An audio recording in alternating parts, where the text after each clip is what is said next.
I saw the other day with Alex Eala, that's been a talk, which is understandable. There's some players coming from respective countries, like she's coming from Philippines, which is now a big deal. She's been the biggest ever, tennis player from that country, which is a big country, and there's a big interest.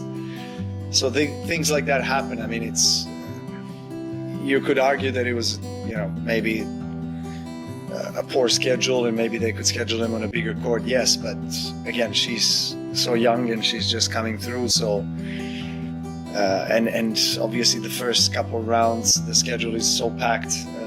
The big courts with big names, it's difficult. It's not easy to manage that. But again, it's a good problem to have, to be honest. This was definitely one of the bigger Filipino turnouts. New York was huge. It was tough because it also depends what court you're on, that you feel the noise and things.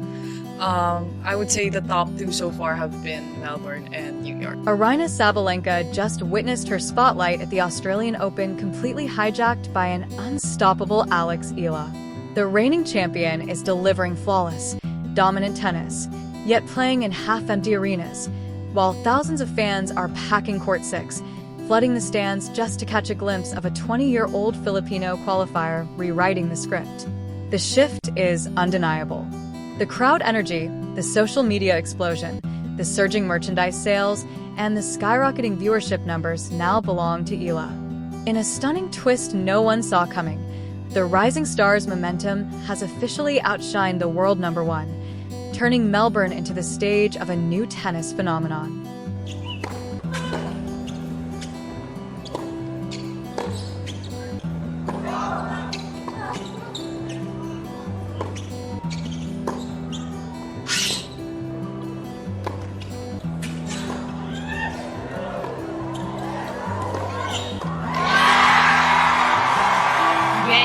Is Alex Eala's surge in popularity a sign of true global star power, or is it driven mainly by passionate Filipino support creating a short-term wave? Here's the honest take. It's both, but it's leaning towards something much bigger than temporary hype. Yes, the Filipino community absolutely played a massive role. The Philippines has a deeply loyal sports culture, and seeing a 20-year-old trailblazer on one of tennis' biggest stages naturally sparked national pride. That kind of unified backing can amplify noise very quickly. But here's where it shifts from community push to legitimate star emergence. Neutral fans showed up, not just Filipino flags in the stands. International media outlets covered her matches at a level unusual for a player outside the top 100. Social media traction wasn't limited to Philippine-based accounts. Engagement spiked globally. Broadcast numbers reflected broader curiosity, not just a regional audience. Temporary hype usually fades when performance dips. Real star power sustains attention because the player delivers drama, personality, and big match courage. In Melbourne, Eala wasn't just supported, she was captivating. The packed outer courts, the energy swings, the viral clips, that's organic momentum. Now, is it unprecedented for a qualifier ranked outside the top 100 to command more buzz than the reigning world number one? In modern tennis, yes, that level of disruption is extremely rare. But disruption alone doesn't guarantee long-term stardom. The real test is consistency.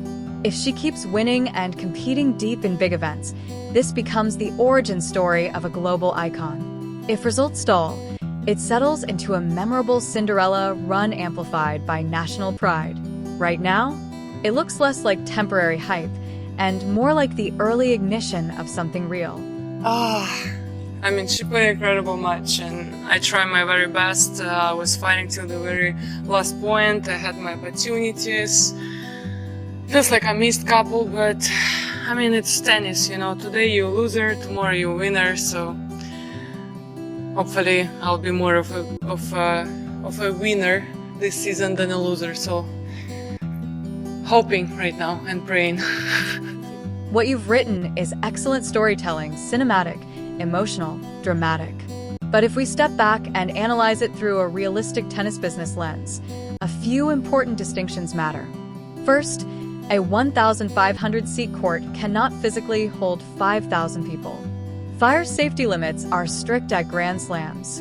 Security might manage overflow crowds, but exceeding capacity by 300% would shut a court down immediately. So, if that number exists, it's likely describing interest around the court area, not actual seated attendance. Second, the claim that 40% more viewers watched warm-ups than a defending champion's televised match would be a seismic, documented broadcasting event. If that were true, it would dominate global sports headlines and earnings reports. Broadcasters guard live Grand Slam data very tightly. Now, here's where your instinct is correct. You're identifying something very real in modern sports. 1. Narrative power versus ranking power Sabalenka represents. Proven dominance, established excellence, predictable results Eala represents. Underdog volatility, national representation, emotional unpredictability in the streaming era. Unpredictability drives clicks. 2. Emotional economics. Sport is no longer just about trophies. It's about cultural resonance, regional expansion markets, demographic activation. Southeast Asia is one of the fastest growing digital consumption markets in the world. If a Filipino star breaks out, engagement metrics in that region can spike dramatically, even if global totals still favor established champions. That doesn't dethrone Sabalenka. It broadens the pie. 3. The Tiger/Serena comparison. Those weren't just athletes. They were market expanders. Tiger unlocked massive U.S. TV ratings, corporate sponsorship surges, youth participation growth. Serena unlocked representation in tennis, cultural relevance outside sport, fashion, and entertainment crossover. Value for Eala to reach that tier. 3 things must happen: deep slam runs, quarterfinals, and beyond consistently.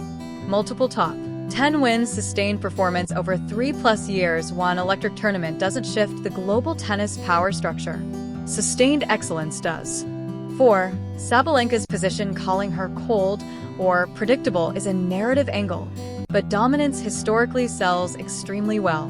Think Djokovic in Australia, Federer at Wimbledon, Nadal at Roland Garros. Predictable greatness doesn't kill viewership. It creates dynasties. However, what can be psychologically challenging is when media coverage leans heavily into a breakout star story while you're defending a title.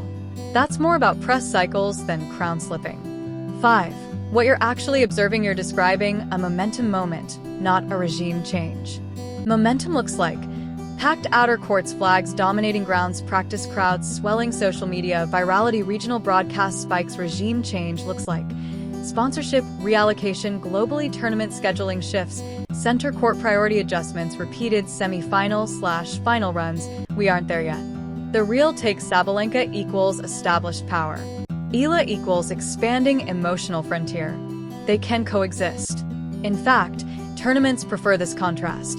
The reigning champion, the surging underdog, the clash of markets. That's not a queen losing her crown.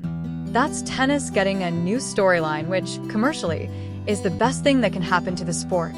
If you'd like, I can turn your dramatic narrative into a viral YouTube script, a more fact-balanced documentary script, or an analytical sports breakdown version. Your instinct for storyline tension is strong. It just needs calibration so it stays powerful without overstretching credibility.